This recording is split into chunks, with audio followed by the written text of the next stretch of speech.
Antan'i Jesosy fiainako sy ny fiainanao dia avy aminy.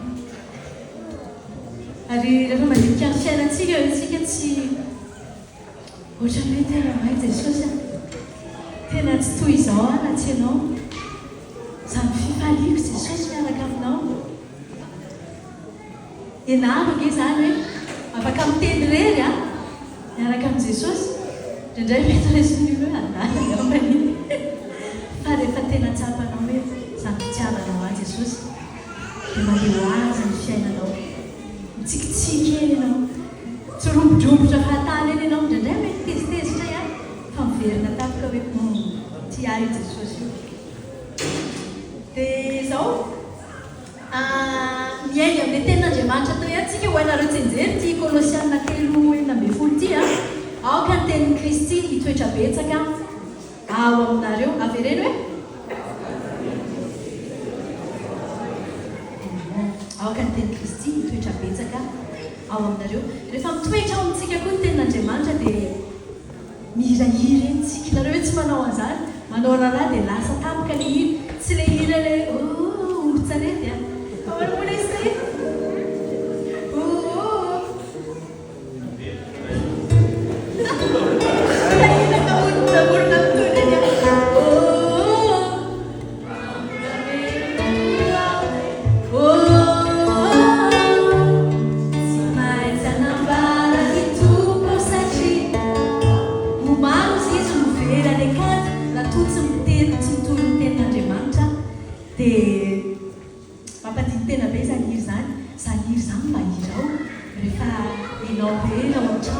Ianao rery any am-piasana, ianao rery any an-dalana eny.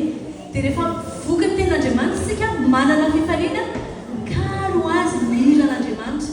Tsy ny hiran'izao tontolo izao intsony na dia mampihetsiketsiky ohatran'ny fandihan'ny izy amin'izao. Fa hoy izy antatina tiako ny ahy, tiako ny ahy. Dia à travers reto hira manaraka reto resaka hoe manandram-peo an'Andriamanitra. Ohatrany ao antsika rehefa manandram-peo an'Andriamanitra. Dia tsy adinontsika ihany koa fa isika zao ihany koa dia antsoin'Andriamanitra hivavaka ao anaty tanindrazana. Aza mijery hoe tsy mety amiko ny eo amin'ny fitondrana ohatra, tsy izay fa ny adidintsika eo anatrehan'Andriamanitra ho an'i Madagasikara. Teny foantsika hoe mahantra ny gazy, hafahafa ny toe-tsaina ny gazy, fa ny adidintsika dia mitondra mbavaka ny Madagasikara io mba hoentin'Andriamanitra ny vavaka ataontsika.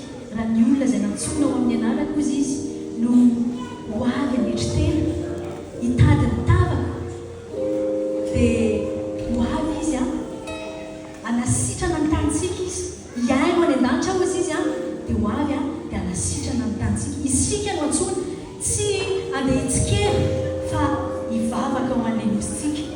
Dia ilay hira anankiray ho ataonay rehefa avy eo dia hoe nosinay ho anao tena ho an'Andriamanitra Madagasikara. Izay ny fanerentsika fa rehefa Jesosy ny tena manjaka ao am-poniny tsirairay avy malagasy tsirairay avy misy fiovana ao Madagasikara.